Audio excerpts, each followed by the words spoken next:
이 책에 있는 내용을 한번 지난번에도 했는데 다시 한번 제가 오늘 내용과 아주 너무 정확하게 연결이 돼서 잠깐 소개를 하도록 할게요. 어떤 어린 딸이 부모님과 함께 살고 있었습니다. 아버지는 굉장히 미남이었습니다. 그리고 돈도 잘 버는 경제적인 능력까지 있었습니다. 그러니까 자연의 주위에 여자들이 끊이지 않았습니다. 한때는 팔도에 집이 하나씩 있을 정도였다고 합니다. 그런데 딸은 엄마를 늘 이렇게 가까이서 보는데 엄마가 너무 외롭게 살고 있는 모습을 보게 됐습니다. 저녁 식사를 남편을 위해서 정성껏 준비를 해놓고 기다리고 있는데 밤늦도록 남편이 들어오지 않는 그 엄마의 모습은 무척 외로워 보였습니다. 또 그런 엄마의 모습을 보면서 이 딸은 마음으로 결심을 했습니다. 나는 엄마처럼 저렇게 살지는 않을 거야.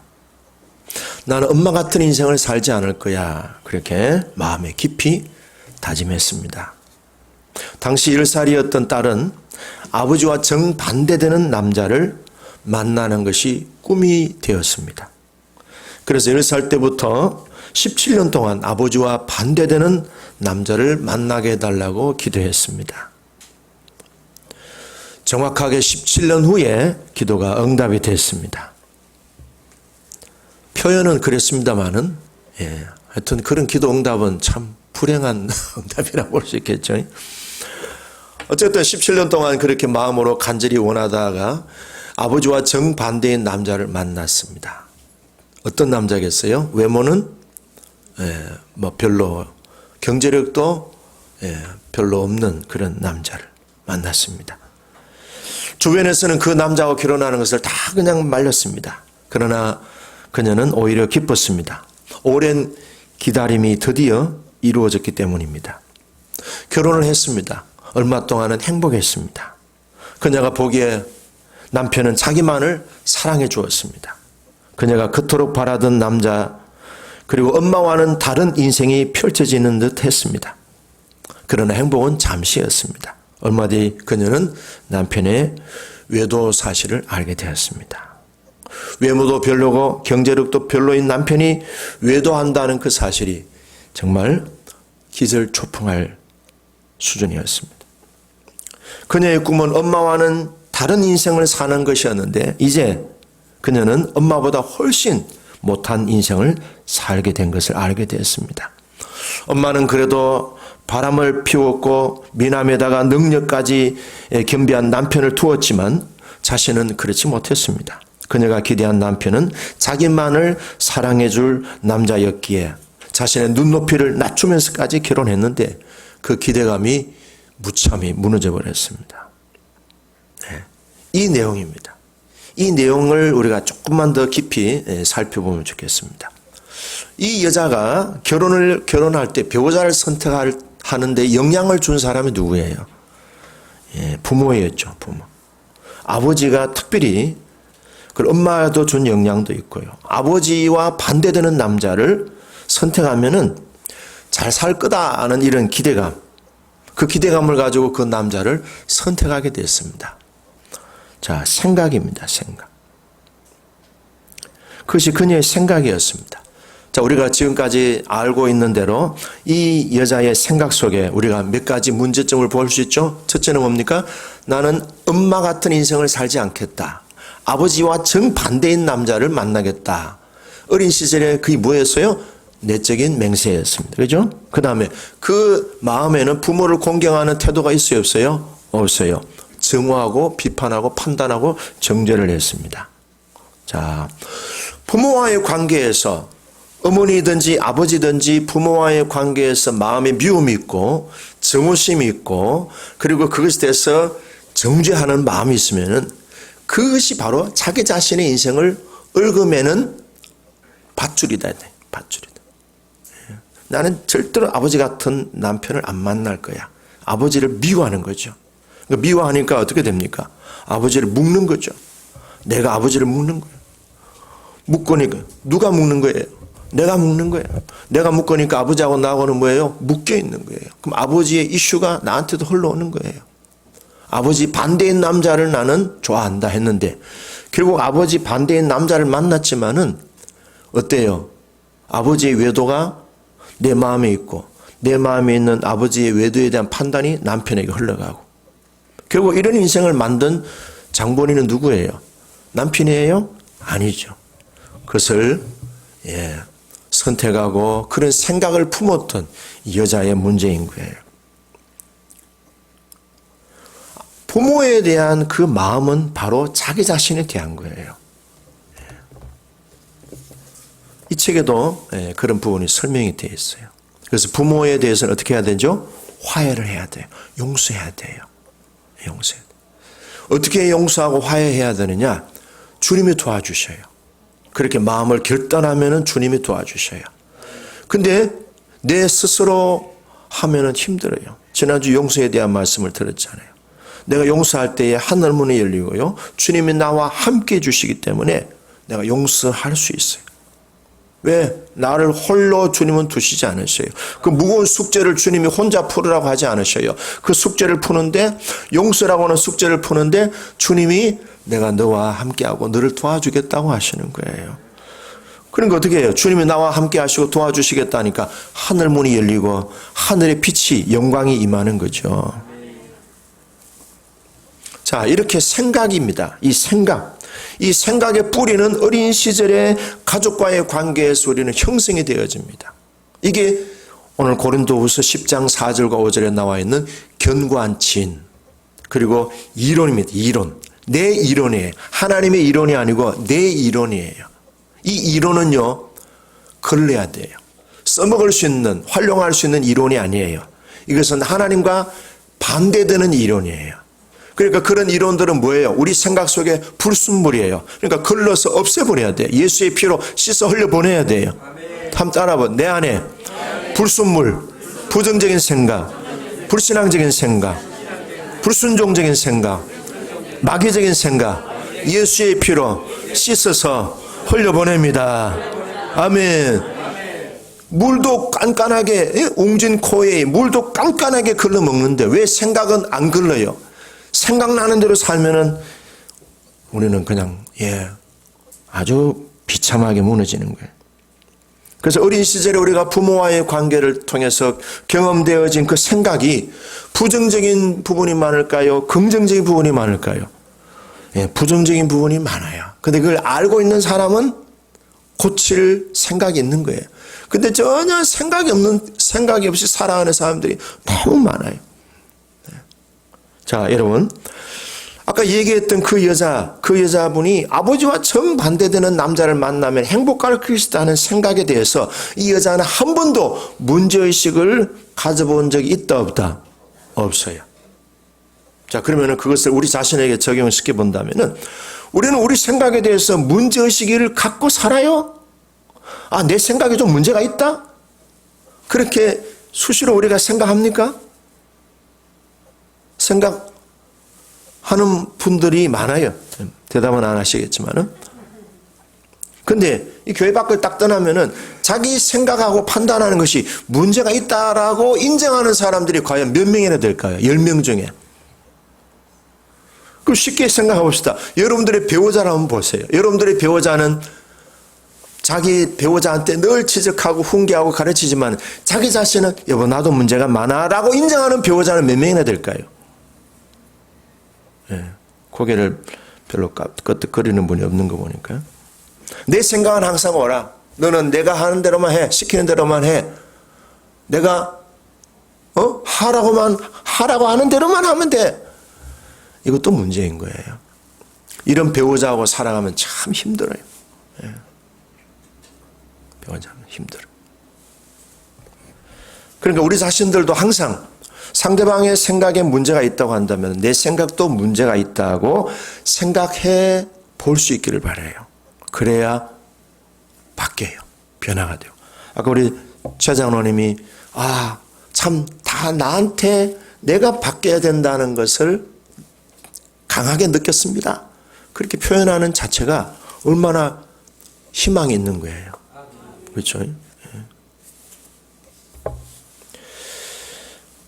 내 생각이 문제가 있음을 알고 고치려고 애쓰는 그 의도를 하나님은 참 기쁘게 받으셔요. 우리의 생각이 건강한 생각 아니면 병든 생각, 내 생각에 대해서 건강한 생각인지 병든 생각인지 그것에 대해서 잘 헤아리는 사람이 있어요. 누구예요? 내 배우자예요. 오늘 저녁에 식사하시면서 한번 물어보세요. 여보, 내 평소 생각이 건강한 것 같아? 아니면은 조금 왜곡된 것 같아? 물어보세요. 또 배우자는요, 정직하게 얘기해 주세요. 그냥 막 하나도 뭐 잘못된 거 없어. 당신 생각은 100%라. 이러지 말고 또 그냥 후안이 두려워가지고. 두려워 말라 내가 너와 함께 함이니라. 주님이 함께 하시니까 걱정하지 마시고. 자, 오늘은 이 생각에 대해서 우리가 계속 말씀을 살펴보고 있습니다. 잘 아는 대로 기본적인 잠언 23장 7절에 그 사람의 인생은 그 사람의 생각에 의해서 만들어진다. 여러분, 오늘 우리의 모습은요, 옛날에 우리의 생각이 오늘 우리를 만든 거예요. 이거는 뭐 변명할 여지가 없는 거예요. 어제 어렵게 저희도 부부끼리 얘기하면서 참 우리가 그때 실수를 많이 했어. 어쩔 수 없어. 그때 우리의 잘못된 생각과 판단이 오늘 우리를 이렇게 만든 거야. 어쩔 수 없잖아. 그러면은 앞으로는 어떻게? 앞으로는 생각을, 삐뚤어진 생각을 곧게 펴고 삐딱한 생각을 바로 펴서 좀 정로 위에 우리의 삶을 세워나가자. 제가 결심을 했습니다. 아내가 하는 말이 아무리 독설이 있고 가시가 있어도, 아내가 하는 말이 아무리 쓴맛이라 할지라도 받아들이자. 그래도 죽진 않겠지. 그렇죠? 죽을까요? 살까요? 삽니다. 아멘. 살아요. 듣는 자는 살리라. 주님의 음성을 들으면 살고, 아내의 음성을 들으면 살고, 남편의 음성을 들으면 살고, 다 살아요. 특별히 우리 남편들은 아내의 메시지를 잘 들어야 돼. 한번 따라합시다. 남편들만. 저는 오늘 이 시간부터 아내의 말을 주님의 음성으로 듣겠습니다. 아멘. 항상 우리 남편들은 아내와 경제적인 부분에 의논을 해야 돼. 뒷주머니 차고 비밀 계좌 틀어놓고 그러지 마시고요. 제 눈을 안 보는 분들은 조금 그런 경향이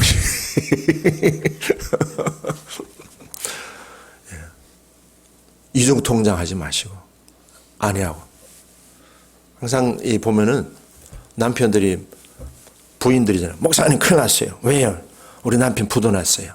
근데 남편 만났어요. 집사님 아내하고 의논했어요? 안 했어요? 의논 안 했어요.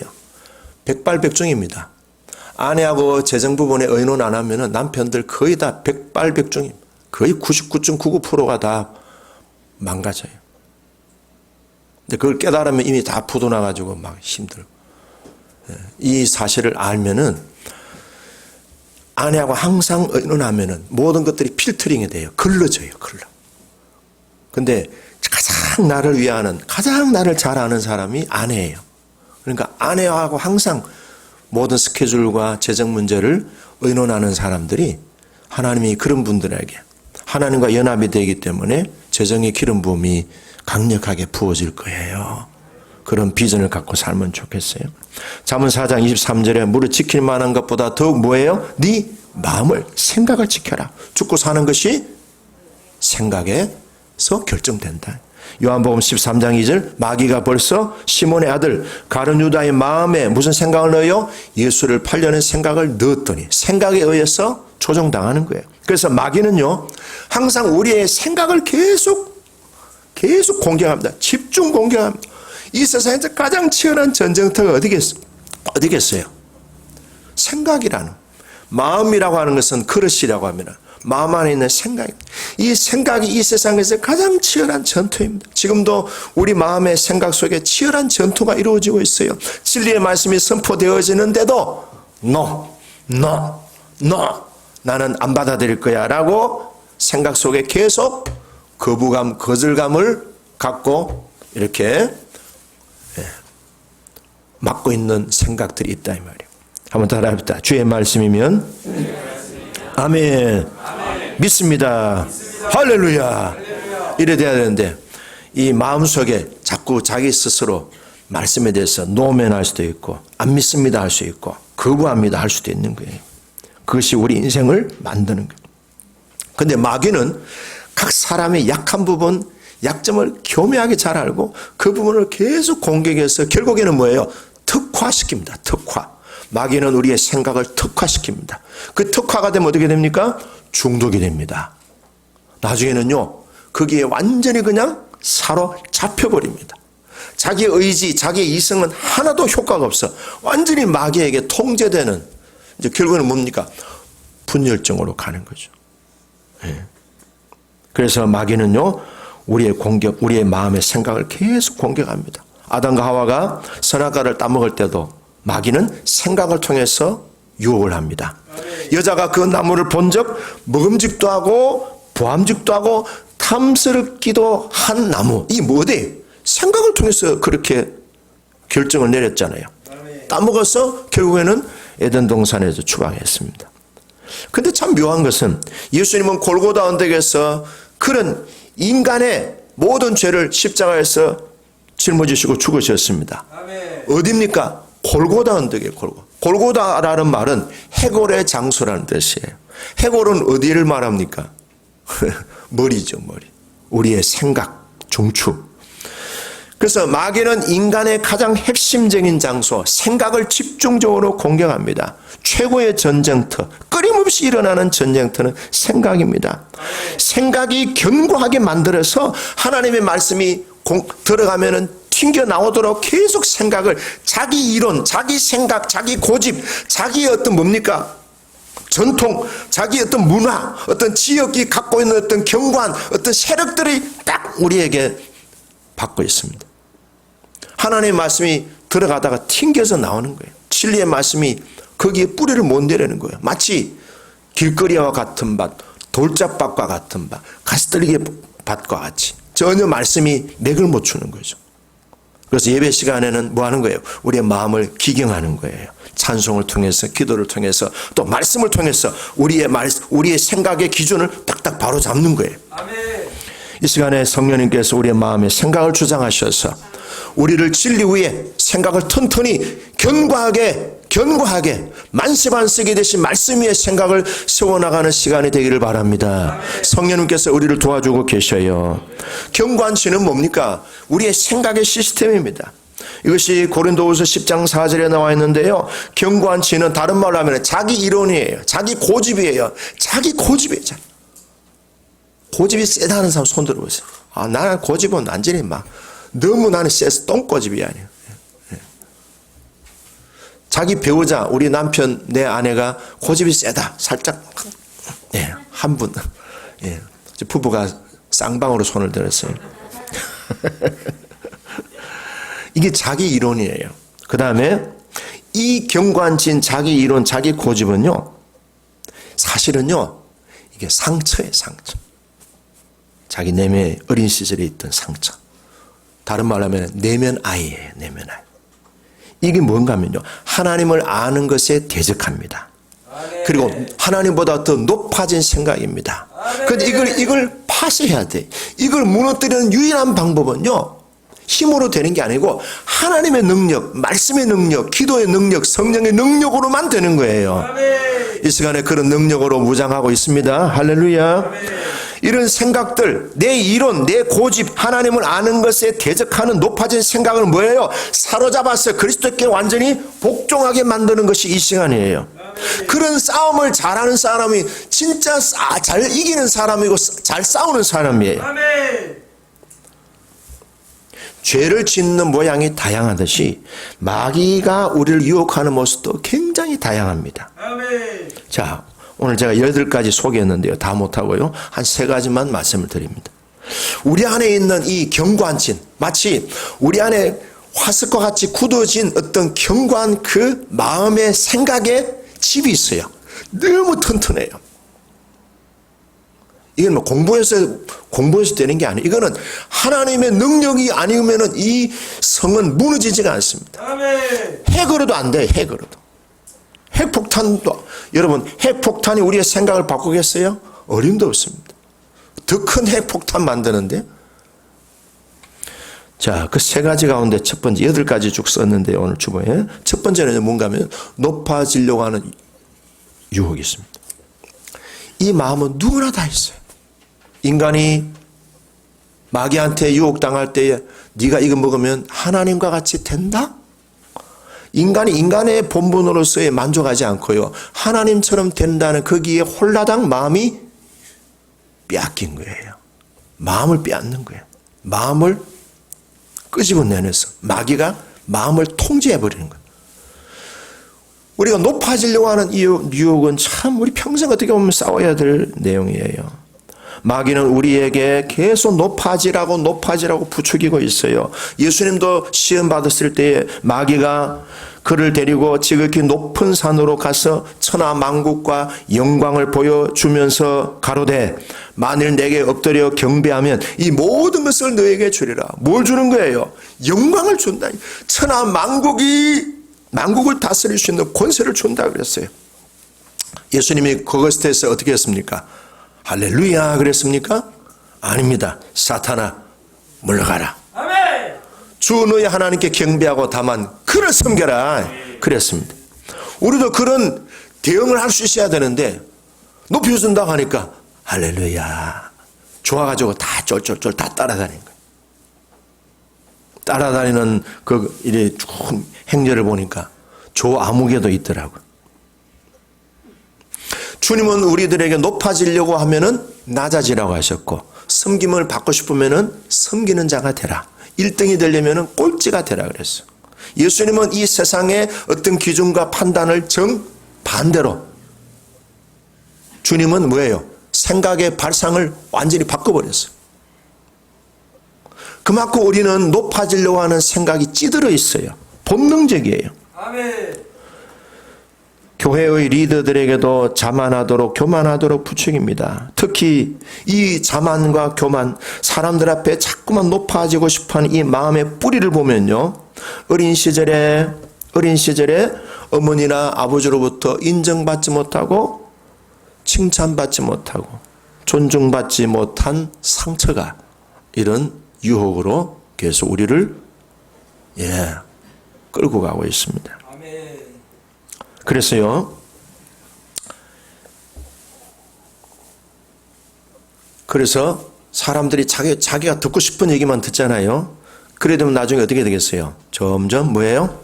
사람들이 떠납니다. 이 사람은 고립됩니다. 고립되면은요, 이거는 100% 마귀의 밥이 되는 거예요. 목사님 그러면 안 돼요. 또 심지어는 아내가 남편한테 여보 그렇게 하면 당신 좀 제가 볼 때는 아닌 것 같아요 할 때 그걸 잘 받아들일 수 있어야 돼요. 쓴소리가 뭐예요? 맞아, 약이야. 약 중에서도 보약이 되는 거예요. 저는 매일 보약을 먹고 있습니다. 아내의 쓴소리를 잘 먹는 남편들은요, 교만해질 이유가 없어요. 오늘도 어제도 제가 여보 감사해요. 목회의 90%는 당신이 한다고. 쓴소리를 해줘서 진심으로 감사합니다. 그럼 자주 해도 되겠네. 자주 해주세요. 넘어지는 리더들의 공통점이 뭔가 하면요, 말을 안 듣습니다. 아내의 권면, 남편의 권면, 부모의 권면을 안 듣습니다. 멘토가 없어요. 조언해주는 사람이 없어요. 이런 사람은 고립됩니다. 고립되면요, 결국에는 뭡니까? 마귀의 밥이 됩니다. 고린도전서 10장 12절에 그런즉 선줄로 생각하는 자는 넘어질까 조심해라. 리더들은요, 지체들의 훈계에 귀를 기울일 줄 알아야 됩니다. 또한 리더들은 지체들이 자신에게 훈계할 수 있도록 허락해 주세요. 그들의 말을 듣고 순종할 줄 아세요. 내가 교만하면 마귀한테 순식간에 잡아먹힙니다. 교만은 패망의 선봉이요 넘어짐의 앞잡이니라. 내 친구가 나의 약점을 얘기해 주는 거, 상처받았다고 그러지 말고 고맙다고 반응을 보여줄 수 있는 깊고 큰 그릇의 소유자가 되기를 바랍니다. 예. 아내가 쓴소리 할 때, 여보 고마워. 당신이 하면 누가 나한테 이렇게 얘기해 줄까? 예. 또 남편이 또 아내한테 권면하면은, 여보 당신이 나를 사랑하니까 당신이 아니면 누가 이런 얘기를 해주겠어? 당신은 나한테 지금 보약을 주고 있는 거야. 할렐루야. 예. 한 분은 지금 아멘 안 하고 있는데, 예. 조금 삐딱한 마음을 갖고 있는 것 같아요. 예. 예수 이름으로 펴시기를 바랍니다. 삐딱하면요 자꾸 다 걸려 그냥 이렇게. 마귀는요 리드만 쓰러뜨리면 약무리들은 자연히 흩어진다는 것을 알고 있습니다. 마귀는 치유되지 않은 마음과 어린 시절에 보고 배운 거짓된 가르침 생각을 통해서 다른 사람들을 지배하고 통제하도록 유혹합니다. 명예를 조심해야 돼요. 이름을 조심해야 돼요. 내 이름이 높아지고 내 명예가 올라가는 거. 예. 우리는 수시로 죄 고백과 회개가 필요합니다. 순간순간 아내의 쓴소리를, 남편의 쓴소리를 보약으로 잘 드셔서 여러분들이 영혼이 강건해지기를 주의 이름으로 축복합니다. 예. 두 번째는요, 탐욕입니다. 탐욕. 돈이나 권력에 대한 욕심도 있지만요, 다른 것에 대한 탐욕도 있습니다. 존중받고 박수받고 칭찬받고 사람들한테 주목받고 트로피, 상패, 공로패 이거 좋아하는 사람들 많습니다. 집에 가면 상패가 어마무시하게 많아. 왜 그렇게 진열을 많이 해놓습니까?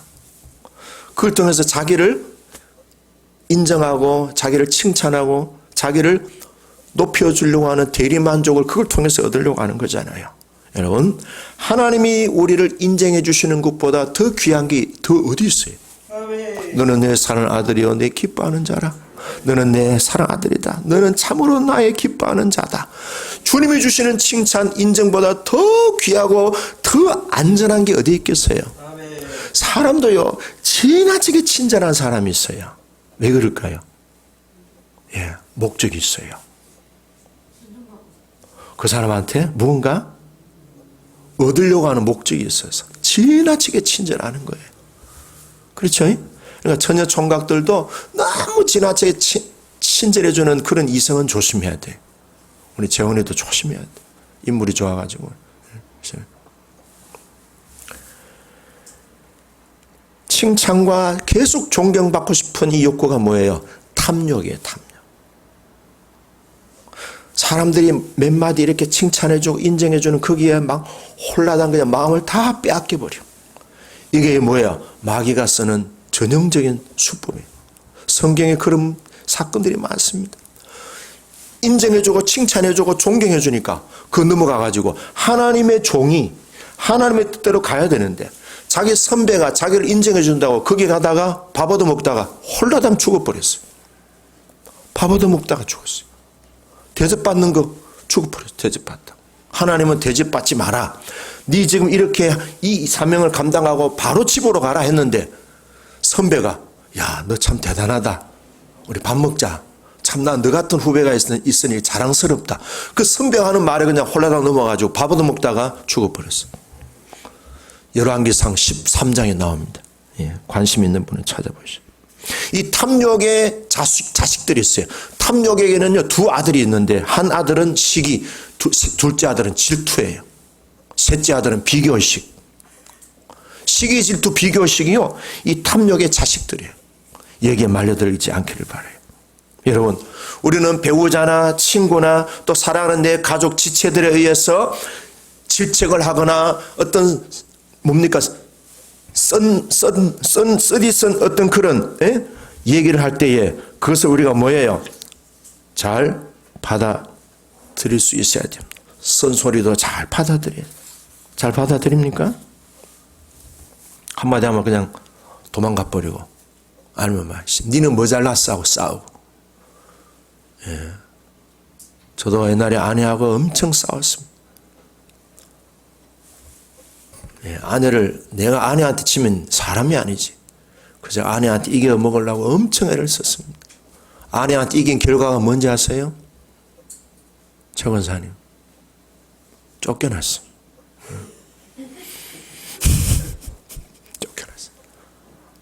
진짜 기구한 일생을 광야에서 근데 그게 행복이었어요. 알고 보니까 참. 지금은 아내하고 싸워서 이기려고 하지 않아요. 적당하게 하다가 안 되면 그냥 바로 제가 꼬리를 내립니다. 한 2번, 3번 하다가 집사람이 아니야 하면은 여기까지 보다 탁 내려. 해봅시다. 따라해보다. 여기까지인가 보다. 그 너무 넘어가면은 힘들어요. 예.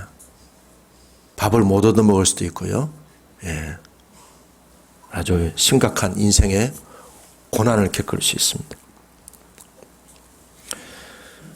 실책을 간절히 원하는 적극적인 마음을 가지면 더 좋겠지요.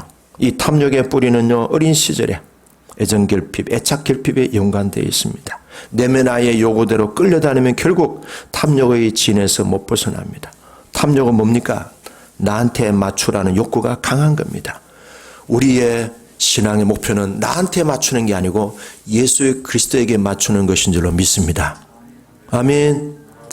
모든 기준은 나에게 있는 게 아니에요. 예수 그리스도에게 있습니다. 부부간의 관계, 부모와 자녀와의 관계도 예수 그리스도에게 기준을 맞추는 우리가 되기를 축복합니다. 3번째, 성욕입니다. 우리는 육신을 갖고 있습니다. 성령님은 우리 육신에 거하십니다. 성령님이 거하실 수 있는 그릇이 우리의 몸이라는 거예요. 그래서 마귀는 우리의 몸을 어떻게 하면은 무너뜨리려고 애씁니다.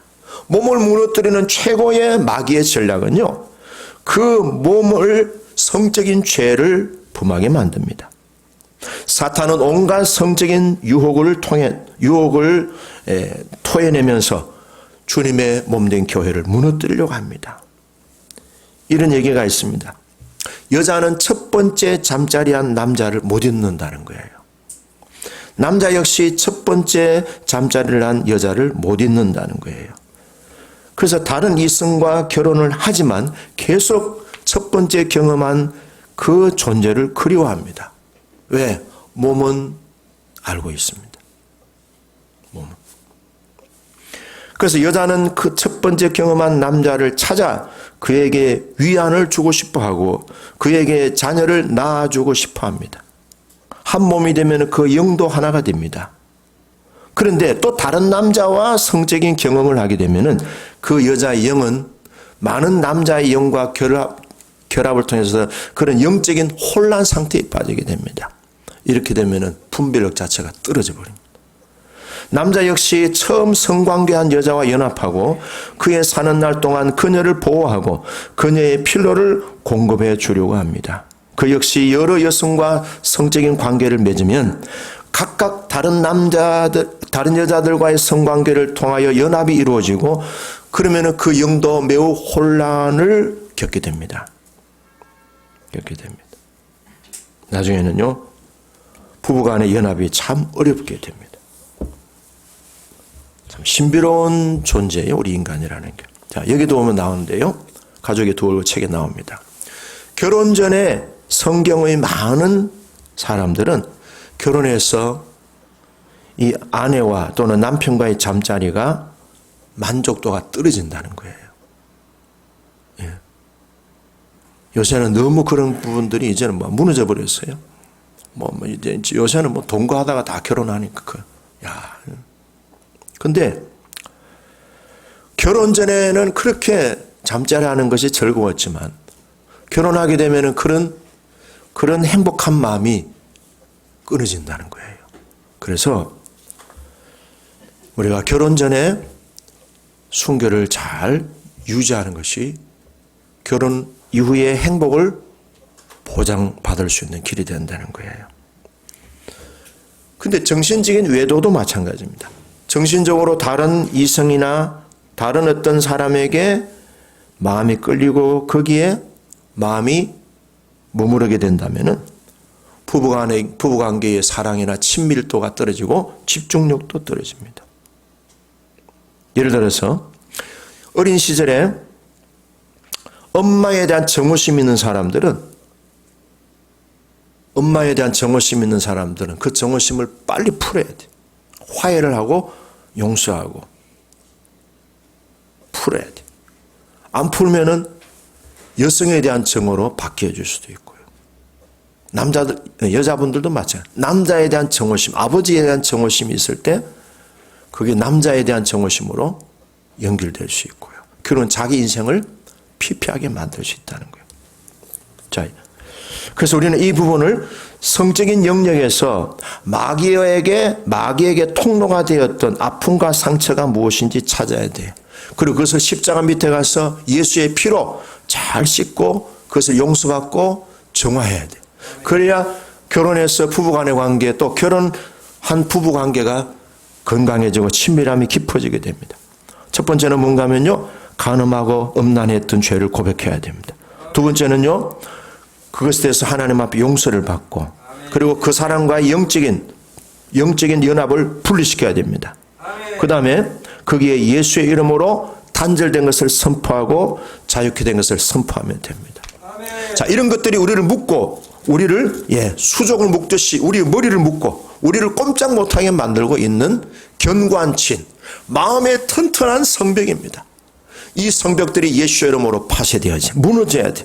그래서 풀어놓아 다니게 하는 우리 인생에 대해서 풍성한 삶을 살아가는 축복의 주인공이 되기를 주의 이름으로 축원합니다.